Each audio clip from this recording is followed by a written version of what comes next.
Throughout the beginning of the church, and that means the Old Testament church as well, the enemy has always tried to influence a few to cause disunity and hindrances. And normally it's from the leaders. Amen. Amen. Amen. Whether they be ministry, whether they be ministries' wives, whether they be Sunday school teachers, ensemble ministers, whether they be your own family. Right. The enemy wants disunity. It doesn't have to take a lot for it to be difficult to move forward with the Lord.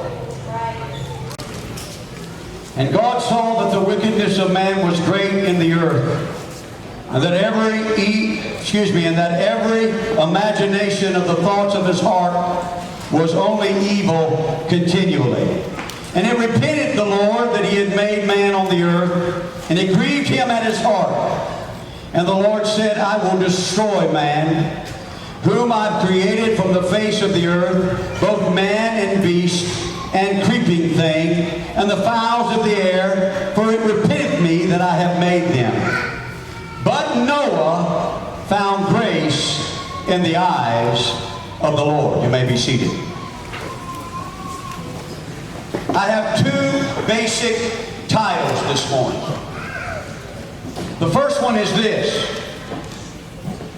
when things go wrong for God. Y'all are thinking too much. You think everything goes right with God? No. Because it's very evident when he created man, and that's woman too, and he thought everything was going to be all right, he found out quick in the garden that it wasn't. And now he comes to a point, several generations later, where because of wickedness, and right now all of you are thinking of evil things, wickedness basically in the Hebrew means things that displease God. Simple displeasing of God to God is wickedness. Did you hear me? Yes. Any action that you do, any speech that you spoke or have spoken, if it's displeasing to God, is wickedness. Right. Things do at times go wrong for God. How about Lucifer? Oh, hey, things went wrong. Here he was, he made his choir leader. He said, listen, when it's time to worship, I want you to let it go because I have made you beautiful of other two archangels. You are the best looking one. And so it got to Lucifer's head and things went wrong with God. So in this case, God said, okay, I'll solve this. Hit the road. That's right. Go on right down to the world and take your third of angels with you, and I'll just create somebody else to give me praise. And then when we look at creation, I don't see anything disobedient in God's creation but man. Everything works as God designed it to work. I'm going to go here. You don't see a male animal of its own kind with another male animal of its own kind going to the JP to get a marriage license so they can cohabitate.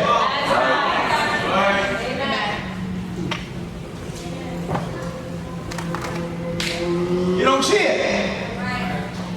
I mean, they understand God's scheme of things. When things go wrong for God. But then he comes to man.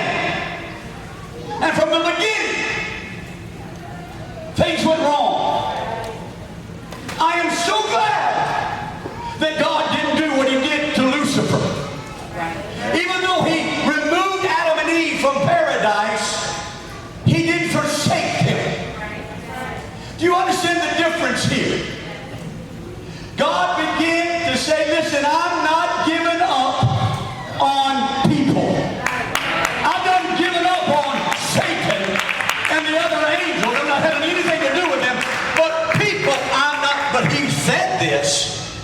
he saw displeasing things, he said, I'm just going to wipe them all out. But you know what? He went on to say, those things that crawl on the ground and those things that fly in the air, why did he do that? They weren't displeasing, because by the way we act, we determine our environment, whether it is still pleasing to God or it's not pleasing to God. And so God was right at that point, but his eyes are ever looking.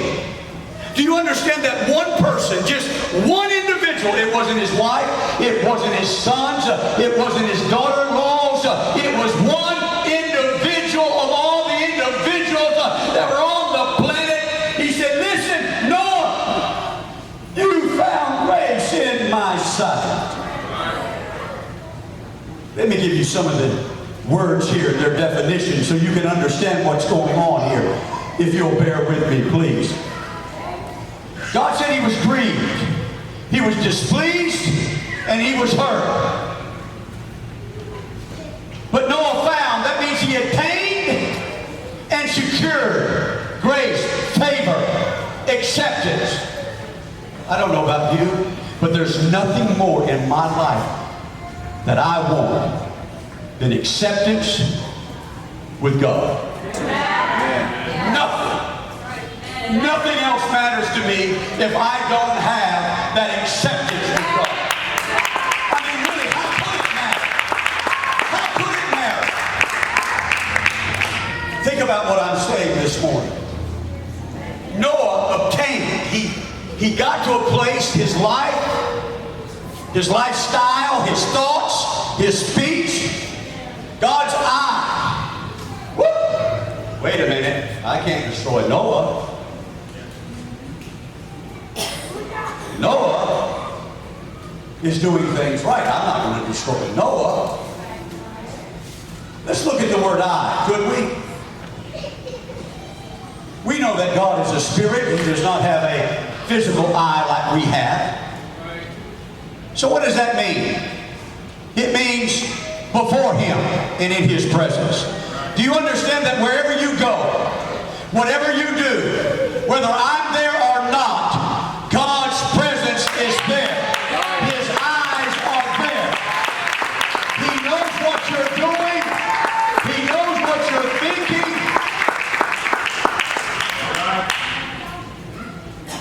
I like, and I hope I can say this without bringing any type of pain to the individual.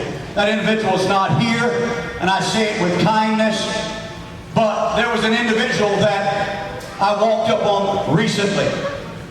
And this individual was smoking a cigarette. And this individual put the cigarette out immediately and said to me, Pastor, I'm not going to hide it from you, but I'm not going to do it in front of you. What respect. I appreciated that. But he doesn't understand that he's still smoking in the presence of God. He's still smoking before the eyes of God. He's still doing things that are displeasing to God. I matter little, even though I do appreciate the respect.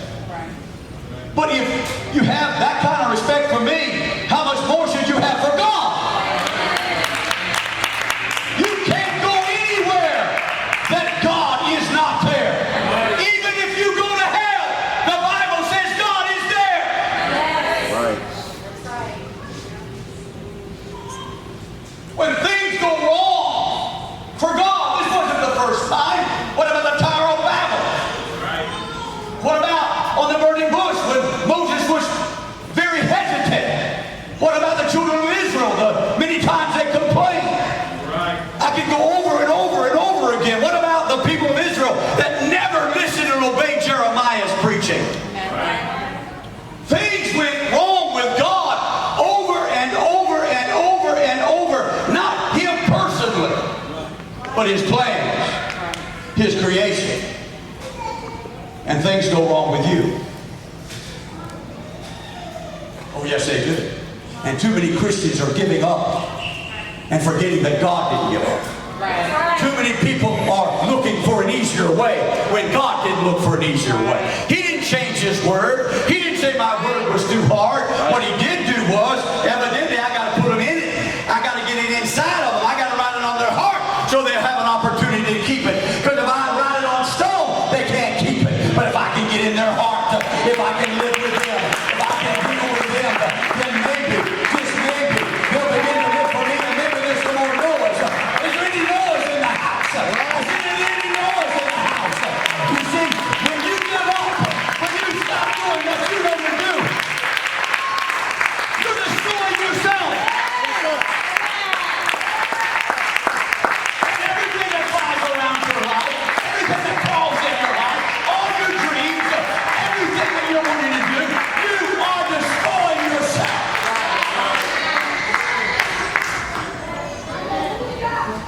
But if you can be like a Noah and strive to please God, again, we're not talking about the wickedness that many of us think are wicked, fornication and adultery, addiction to all kinds of things that the apostolic world evidently doesn't feel wrong anymore. You better hear me this morning. We don't think it's wrong anymore. We think we're all right. Hey, it's no change. I can smoke dope. I can take pills. I can get drunk. I can have a bottle of wine. I can do this. My Holy Ghost just won't go there. My Holy Ghost says, I don't want to be displeasing with God. We think, if I may, we think we can dance to worldly music and it'll be all right. God's eye is on you, honey. I'm going to tell you that right now. If it's not all right when I'm there, how can it be all right when I'm not there?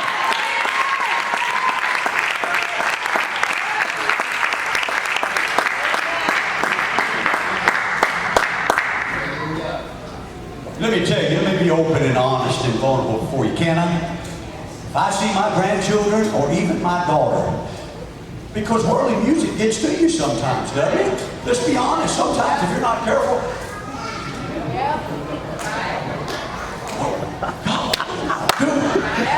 You understand the spirit behind that? I mean, have you ever been there, in a restaurant? Or, surely it's not in your automobile, but in a restaurant. You know what I'm saying? And you're listening and you're in a good mood because you got your favorite meal coming and somebody else is buying it. And that music, you just...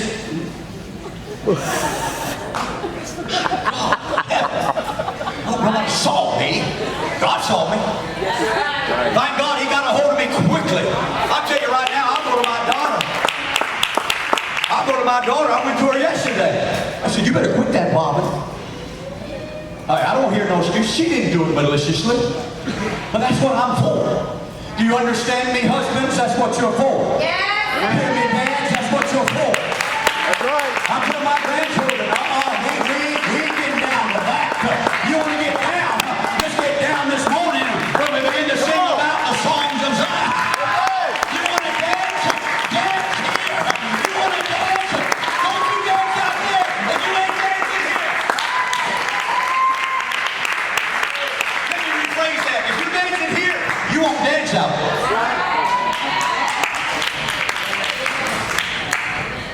Look, I love you, but when I'm preaching, I'm not out to make friends. I haven't changed the way I preach from day one. Amen. And I am about to change. I am not. Because souls are at stake. And I don't know. I've been praying this morning, weeping my eyes out. I need a young adult from the age of 45 down, somebody to get on fire, to lead these other adults, these young adults. No, I ain't doing that. No, I'm not getting out there. No, I'm not putting that in my mouth. No, I'm not preaching this way. No, it's not all right to have sex outside of marriage. You didn't even walk with men, but everybody thinks it's all right because you like each other. And the boy says, oh, come on, honey. Then if you say no, he's going to leave. Let him leave. And if you can't control yourself, don't get in that environment no more. Yes. Hey, put a picture of me right there with you. Come on!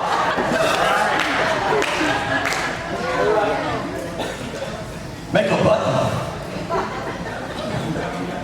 You know what I'm saying? Yes, sir. I know that some of you would not be doing that if I was right there in the vehicle. Because if you were, somebody's getting thrown out. You act like this is not happening in the apostolic world. It is happening in the apostolic world. And it's not to stop. I love you, but I'm preaching the word. Sex outside of marriage is sin. Adultery is sin. It is displeasing to God. And you're destroying yourself. You are destroying yourself and your children and your family. That's right. Noah, living a life that was pleasing, saved his wife, his sons, and their wives. Nothing was ever said that they obtained. That's right. Grace. It was just one person. One person. One person. I'm looking for one person to make a difference in this church. I'm looking for one young person. I'm looking for one youth. I'm looking for somebody to say, you know what? I'm going to live for God whether any other youth live for God or not. Come on. I'm going to dress right, act right, talk right. I'm going to put things in my mouth that's right. I'm not going to act like a heathen. What kind of testimony is it?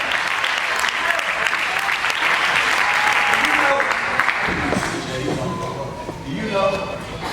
You see this? It doesn't look too cool.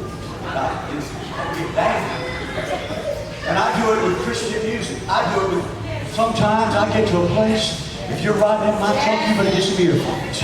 Because sometimes, not often, but sometimes there's a song that I just need. Woo!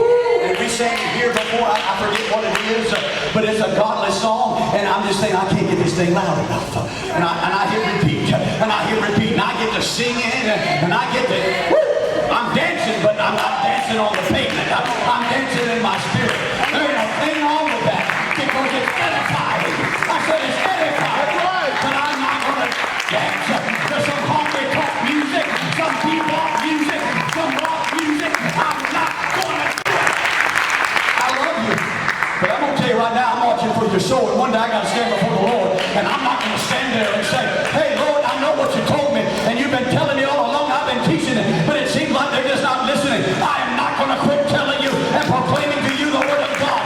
The Word of God will endure forever. I know this preaching isn't popular because everybody now that's preaching, that's got mega churches, they just want to say, you're okay. You know, God loves you the way you are. He does, but He never said stay the way you are.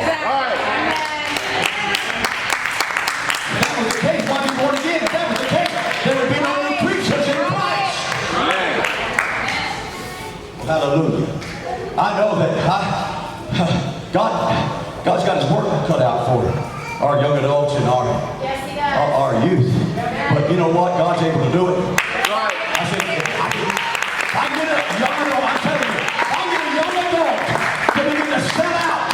Then the next one will sell out. The next one will sell out. And before long, those that were stragglers will begin to sell out. I can get a pre-teen.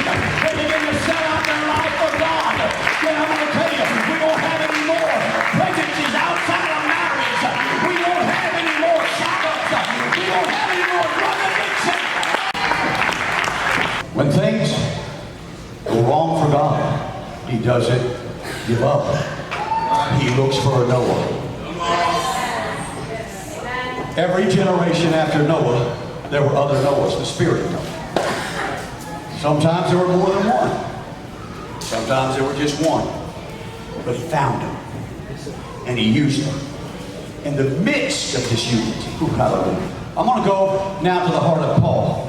Some of you are saying, bless God, I'm glad you're getting off of that. It won't change nothing. Right. It's still the truth. Whether I get off of it or not, it's still true. Right.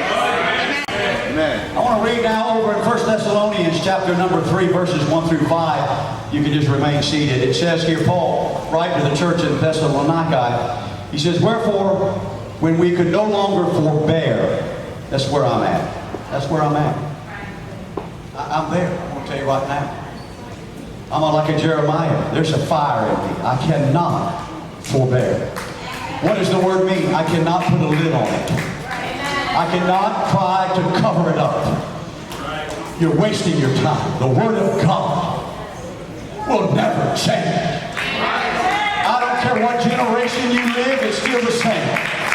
I don't care what the world is doing. I don't care their fad. I don't care what they're wearing. I don't care what they're listening to. I do not care. The Word of God will never, never, ever change. Well, hallelujah. Can no longer forbear. We thought it good to be left at Athens alone, and sent Timothy, our brother and minister of the gospel, and our fellow laborer in the gospel of Christ, to establish you and to comfort you concerning your faith, that no man should be moved by these afflictions. For yourself know that we are told you before that we should suffer tribulation, even as it came to pass, and you know. For this cause, listen to me, for this cause, when I could no longer forbear, I sent to know your faith, lest by some means the tempter, having tempted you, and our labor be in vain. Do you know what the word labor here means in the Greek? It means the Apostle Paul was lamenting. He was mourning. He was in pain. He was beating his chest for them. Vain here means empty, devoid of truth, vessels which contain nothing, destitute of spiritual wealth, one who boasts of faith, yet is without the fruits of faith. Galatians chapter 4, verses 8 through 11. Howbeit then, when you knew not God, you did service unto them by nature are no gods. What was he saying? When you were in the world, you acted like the world. You didn't know any better, but some of you know better. You were taught better. You were raised better. In Galatians 4 and 8 through 11, as we're reading that, but now if you've known God, or rather are known of God, how ye turn again to the weak and beggarly elements, whereunto you desire again to be in bondage. You observe days and months and times and years. I'm afraid of you. Wow, I'm afraid of you. I'm afraid of you. You see, too many preachers today, you listen to, I say this, and I'll say it as meek as I can. There's too many preachers, apostolic preachers, that are afraid to preach the gospel anymore. They're afraid their congregations are going to diminish, and their tithers are going to quit tithing. Amen. And because of it, the Church of the Living God is going absolutely worldly. Their dress, their music, their attire, everything is going worldly. Because they're afraid to preach. Now, they would tell me they're not. They would say things like this: I'm just going to let the Holy Ghost deal with them. Then why even teach? Why even preach? You're going to let the Holy Ghost deal with them. Just let the Holy Ghost deal with them. Just have worship and go on. God uses the Word to deal with you. He chose by the foolishness of preaching to save them that believe. That word believe means obey.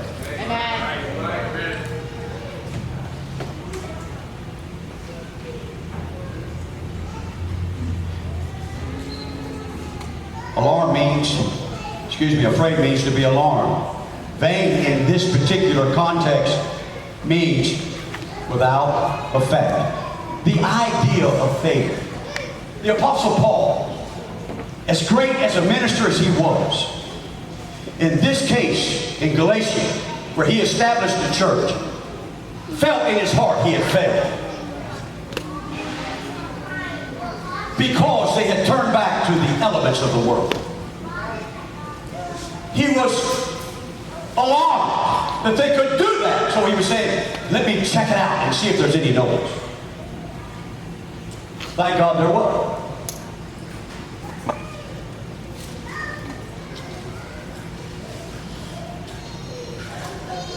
But unfortunately, not all of them were. I don't know how much you want to go to heaven, but this old boy wants to go to heaven more than anything in the world. I want to go to heaven more than building a church. I want to go to heaven more than seeing this place full. I want to go to heaven more than life itself. I've got to make heaven. My daughter, come, please. We have visitors here today, I know. We have people that are visiting today from other places, I know. And I understand that some people will say it wasn't good wisdom preaching this.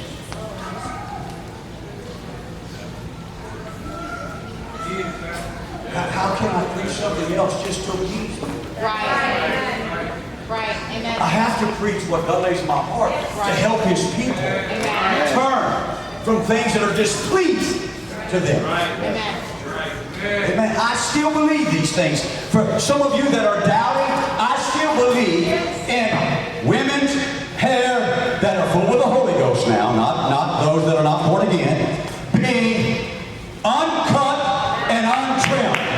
I still believe it. And I still believe that it's a shame for a boy, teenager, or man to have long hair. I believe it's a shame. It denotes a spirit of rebellion. Right? Amen. To you that know to do good and doeth it not, to you it is sin. Now we have a lot of children here. I love you and I'm glad you come. And a lot of this preaching is not for you. But you need to come to a place that people are really sincere about living for God, not just putting on religion. Amen. There are enough churches out there like that. You need to come to a church that people have changed by the power of God so that you can get some hope that the world isn't all bad. That there is an answer in the church. And I realize this preaching today is straightforward, but it's not for you. It's for the people around you that have maturity of the Holy Ghost to start living mature. So that when you come, you can say, you know what, I'm coming into the right place. Right. Look at them. They're crying, they're weeping, when I see them out there, they're living the same way. When I go to youth camp, they're living the same way. Hey, when I see them out of the grocery store, they're living the same way. Hey, wherever I see them, they're living the same way. That's the problem with our youth today. They can't find consistency. Adults say things, but they live a different way. They're looking for consistency. Why come to church? I saw you there. Then I see you here. You didn't see that I saw you, but I saw you. I saw that six-pack you were buying. I saw that pack of tobacco. That, whatever they call that snuff. I saw you. I saw you. Right. Wow. I thought God made you different. I thought God gave you hope. I thought God changed your life. You're not changed. And so they began to doubt God. When God's not the problem, we are. They begin to doubt. Can God really help me with my problems? I look around. I've got to find an evidence. I've got to find a witness. As we stand this morning, my heart is breaking. I cried this morning here in the altar in prayer. God, raise up a you. Raise up a young adult. God, let them know that no activity they're doing is more important than the activities of God. God must come first.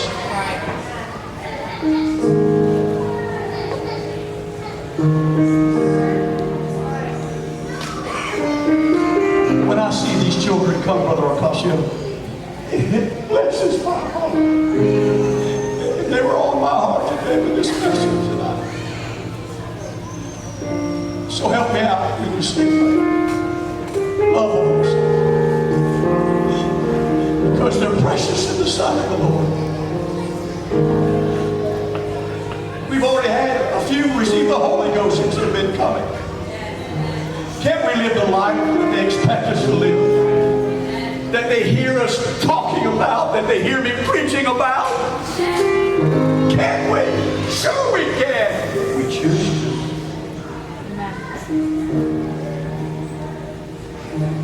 I don't want to hear that. This is a different generation. That's a lie. Right.